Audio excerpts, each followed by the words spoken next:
What up, y'all? I'm back. I tried doing this video last night, like really late, but unfortunately, my dumbass fucking phone ran out of space. So, and it was getting too late. But I'm gonna do it now. So, I'm gonna review this right now, and then later, I'm probably actually right after the stream, gonna watch Bill and Ted Bogus Journey, and I'm gonna review that later.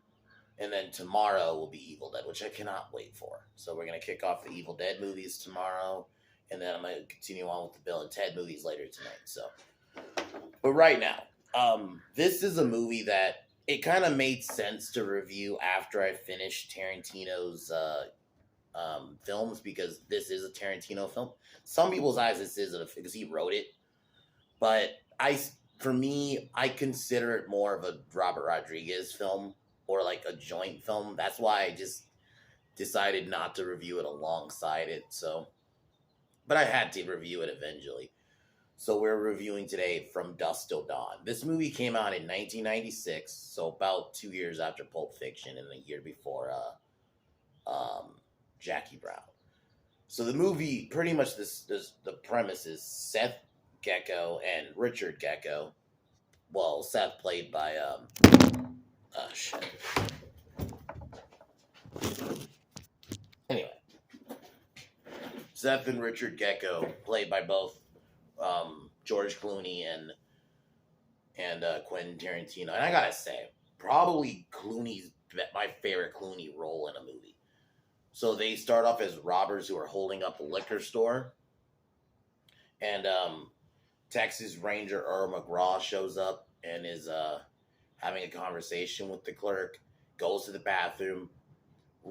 Seth threatens the clerk. Then Richard ends up shooting the clerk and the cop because he thought the clerk was giving him signals. And I actually, not gonna lie, this beginning scene was kind of funny. The banter between Seth and Richard is so good in this movie, and that's the crazy thing. They're not good people. They start off as robbers. Seth is pretty much a sex offender, and also a robber who helped break him out of prison. So after a bit of a shootout, they end up burning down. Seth and Richard burn down the liquor store, and we get a scene of them walking away. You know that scene where they walk away and then it blows up. Oh shit! I think I jumped. Sorry, I accidentally started the review, but anyway, I guess I'll keep fucking going. But I'll just really quick. The premise is these two robbers, Seth and Richard Gecko, need a place to hide, so they kidnap a family named the Fullers. Jacob Fuller, played by Harvey Keitel, who's in several Tarantino films. You know, Reservoir Dogs, Pulp Fiction. I think he's in another one. I could be wrong. But yeah, so they kidnap the family and then they go to a bar, which actually turns out to be a vampire joint. And then pretty much what makes this film is that you don't know that it's a vampire film. It's for like pretty much the first, because the movie's about an hour 40-ish minutes. That first hour, it feels like a fugitive movie. You don't even know that vampires in it. Even, as someone who's watched this movie, like they do a really good job of making it seem like it's just a regular fugitive film. And it does, because that first hour, you have police barriers, you have police searching people traveling through Mexico, and it's done so well. And then, the vampires arrive. And I'll admit, this movie is over the top, but it's in a good way. It's so fucking funny. And it goes batshit crazy in a good way when fucking the vampires show up. And, hey, Salma Hayek, man, even though she is a fucking vampire, she's fucking fine in this movie. This might be my favorite Salma Hayek movie, just for obvious reasons. But yeah, man, this movie is fucking great. It's a fun one. You even have, like, a redemption story with both Seth Gecko and Jacob Fuller, who's a pastor who throughout the film it's like kind of lost his faith and he has to get it back. But okay, other than that, this is a great movie. Heavily recommend. I would probably say this is like a 9 out of 10 movie. Definitely, if I would have put this in my list of favorite Tarantino films if I could. But god damn it. Other than that, as usual, I'm gonna kick off the review. Cheers.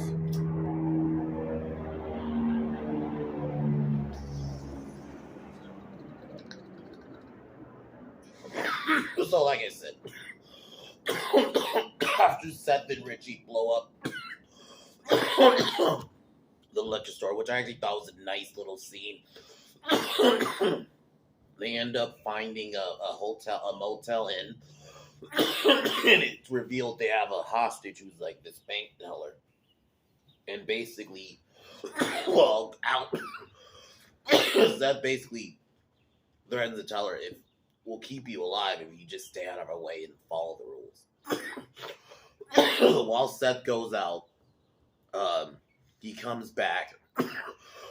We get a call back to most of his films, Tarantino's films, because they reference Big Kahuna Burger. Because I think when Seth comes back, he has Big Kahuna Burger, which is in Pulp Fiction. Tarantino always has those little Easter eggs that are common in his movies, like Red Apple cigarettes, which is mentioned. I think they even mention Red Apple tobacco, and I think it was Hateful Eight that was mentioned. So, but yeah, it's always that constant little Easter eggs like that.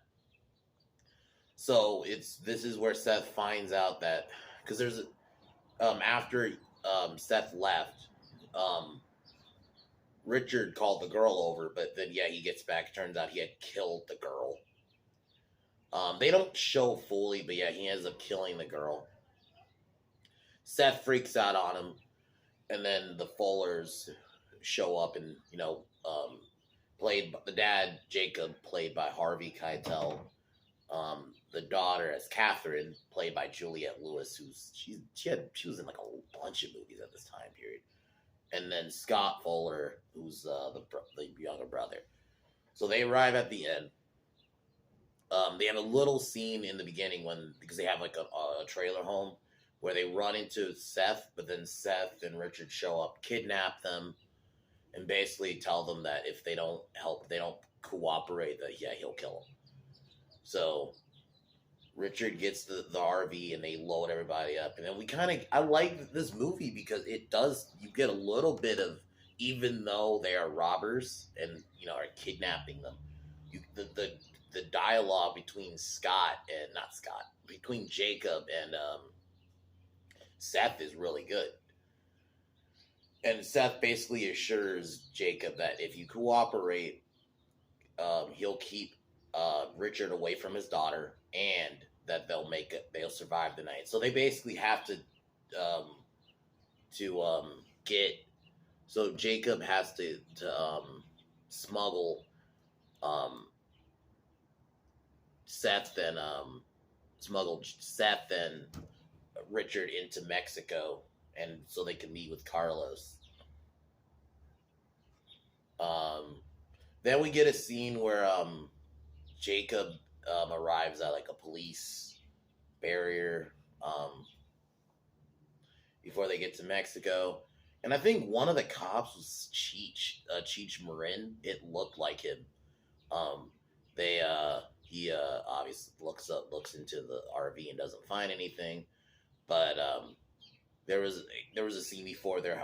Seth and Rich are hiding in the bathroom. They get into an argument. Seth ends up knocking Richie out with a gun.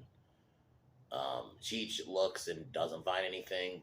They end up getting into Mexico, and then they go to the Titty Twister, which is a strip club. And this is really where the movie kind of shifts from, because like that first hour, it very much feels like a fugitive movie, where because even the scenes where the police are on being interviewed, and one of the cops is played by John Saxon, who you might remember as the father from the Nightmare on Elm Street movies. He's done a bunch of like martial arts movies, but he's in it for like a quick second. Robert Rodriguez and Tarantino, I think, did a really good job of making it seem like this first hour. It feels like a different movie. Like it feels like it's like some fugitive movie where they got to try to stop these fugitive criminals. But then when they get to the bar, it does kind of shift. We get probably one of the funniest scenes ever when they arrive. You get the guy announcing, "We got black pussy, white pussy, a bunch of pussy." It's fucking funny. I'm not gonna lie. When I first heard that as a kid, I was pretty young when I first heard that line. But so they all arrive at the bar. Seth punches out the guy. Then they arrive and meet the bartender, which is Danny Trejo, kind of a young Danny Trejo too. Um, they initially aren't let in because the bar is only for bikers and truckers. Jacob manages to kind of calm everything down and let them in. Then we get a couple of drinking games with Seth, and you actually start seeing the family and Seth start to kind of like not bond, but like get to know each other more. They're not like at each other's throats, which is that's the thing about this movie. Like it takes characters that are, I'll admit, like yeah, Seth and Richard, especially Richard, but are not the best people. But at the end of the day, they still have that brotherly love for each other. I mean, like I'm jumping ahead, but the scene where Richard becomes a vampire and Seth has to kill him is actually kind of it's sad, man, because it's like you got to kill your own loved one. It's the same thing like with shit like that in zombie stuff, you know. But so after a couple of drinking games, because the plan is they will meet Carlos and Carlos will take him to El Rey. We get this is where we see Salma Hayek, who's like the main attraction. We get this well before that, the couple of characters we see at the bar, we meet Fred Williamson as Frost, and I didn't know that was Tom Savini. Tom Savini is he's a usually does like the makeup and stuff, like the blood, like that's what he's most known for. He's done like a lot of like blood effects and special effects for like, you know, or creature effects. I mean, that's what he's mostly known for, like blood effects. He's done like I think Friday the 13th, a lot of big like slasher films. So it's kind of funny. I thought he's great in this. The Sex Machine. The character's name is Sex Machine. There's a scene like he steals a dude's beer, and then a guy obviously pulls out a knife, and then he pulls out his dick gun. I did not remember that part of the movie. I'm not gonna lie. But yeah, like little characters you meet at the bar are fucking great. Like, so we get this really funny scene where Salma, you know, really hot, puts her foot in fucking Quentin Tarantino's mouth, which y'all know, infamously, Tarantino has a big foot fetish. So I'm not gonna lie. You definitely love that. That shit was funny. So yeah, you know, she like poured alcohol down it and all that. But this is where we get the reveal that she's a vampire and everyone's a vampire. Bites Richie. Richie seemingly dies, and then now pretty much all the patrons have to come together and they start killing vampires. Like the movie, like when it really shifts to that, it's out of nowhere. And it's done beautifully. I wonder how the trailers were for this movie, because I wonder if they really did promote that it's a vampire movie, because in the movie itself, like because like literally the first hour is just like a fugitive movie. It's not the vampires don't show up till about like an hour in, and like some of the vampire effects, I'll admit, don't look great, and it's definitely done more for comedic purposes. They're not like the vampires in like 30 Days of Night where they're fucking shit up, and it's, you know, like I think in this the vampires kill people in this, but it's done a lot more like almost not goofy, like there's still blood, but it's definitely done more comedically in a sense. So yeah, the vampires start killing people.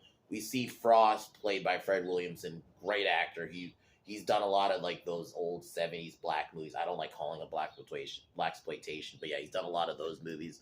So and I just thought he fucking fits perfectly in this movie. So yeah, they start killing vampires.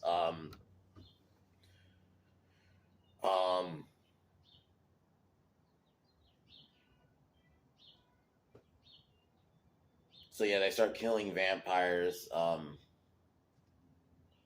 And then unfortunately Richie becomes a vampire, and Then Jacob, not Jacob, Seth unfortunately has to kill him. This scene's actually pretty sad because, like I mentioned, because it's like you got to kill your own brother, even though brother isn't a good person. He's still like he loves his brother at the end of the day, so he kills him, and then more vampires show up. Sex Machine ends up getting bit, and initially seems fine, but then slowly he becomes a vampire. Then But yeah, we get a scene of them like killing a bunch of more vampires, and then like bats start showing up, and which is more vampires. Unfortunately, yeah, Sex Machine becomes a vampire at this point and bites Frost. We get a really funny back and forth between them. It's like, you fucking bit me. What are you gonna do about it? That was funny. That was fucking great. Um, but then yeah, so um, oh, he bites. Oh, and yeah, he also bites Jacob, and Frost throws Sex Machine through the door, and he becomes a vampire. And then yeah, all the other vampires come in. So Jacob, Seth, and the kids have to hide, and they find this storeroom, and that's the thing about this movie. Like Seth starts out as a bad guy, but he eventually kind of you start to feel bad for him and becomes a sympathetic character. That's the thing about Tarantino, and I'll throw Robert Rodriguez when he was good in there. Like he knew how to write characters that were like, yeah, they aren't the best people, but they eventually grow to be characters you actually like. Um, so they find like a bunch of weapons, and then um, they end up finding a bunch of stuff. Seth takes a drill and a drill and a stake and uses that, while Jacob uses he basically makes a cross out of his gun.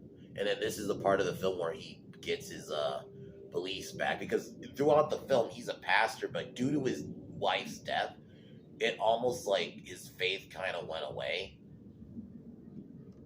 And then eventually he gets it back, so he blesses holy water and it becomes like a weapon.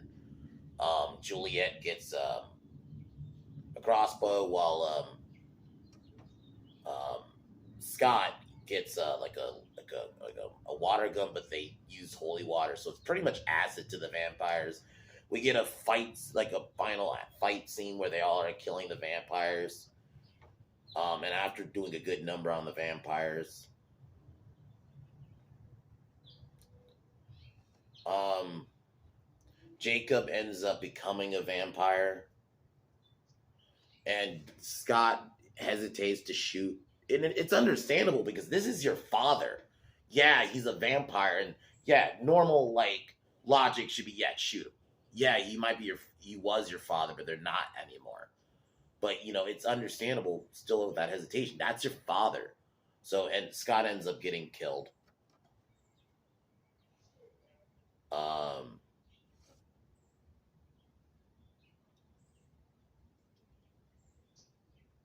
um, Kate shoots him and ends up killing Jacob.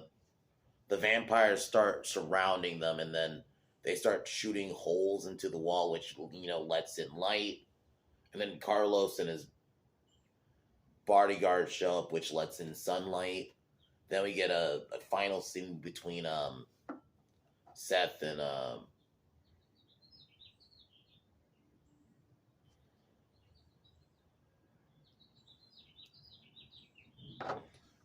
initially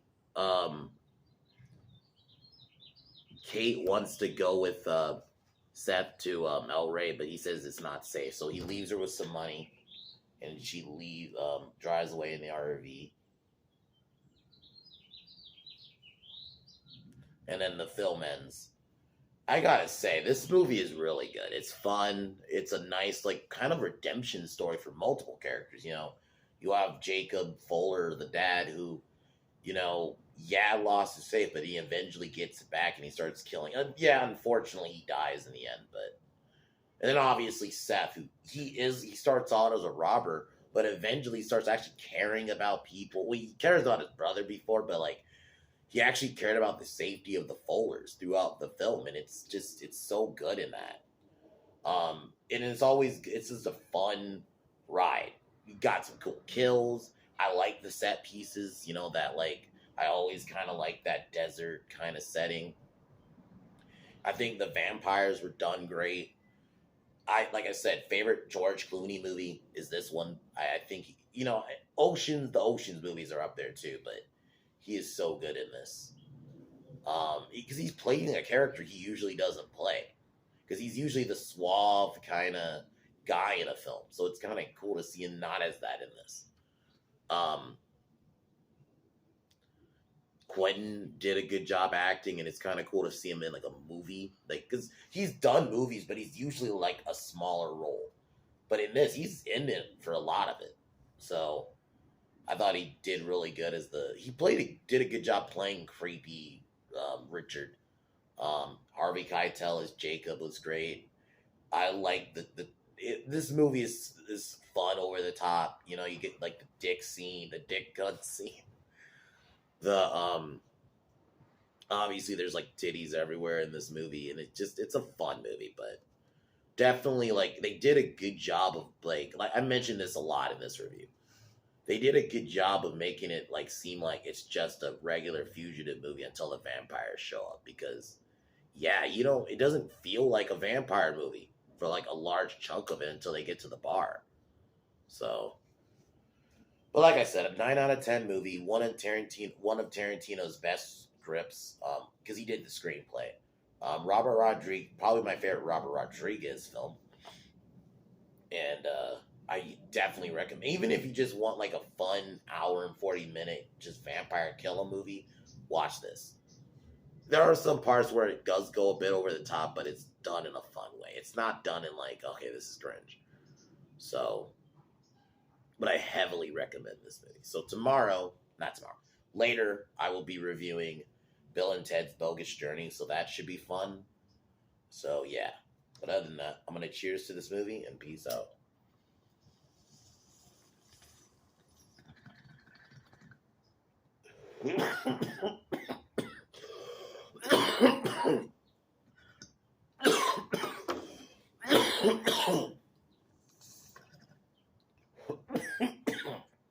Fuck Warner Brothers.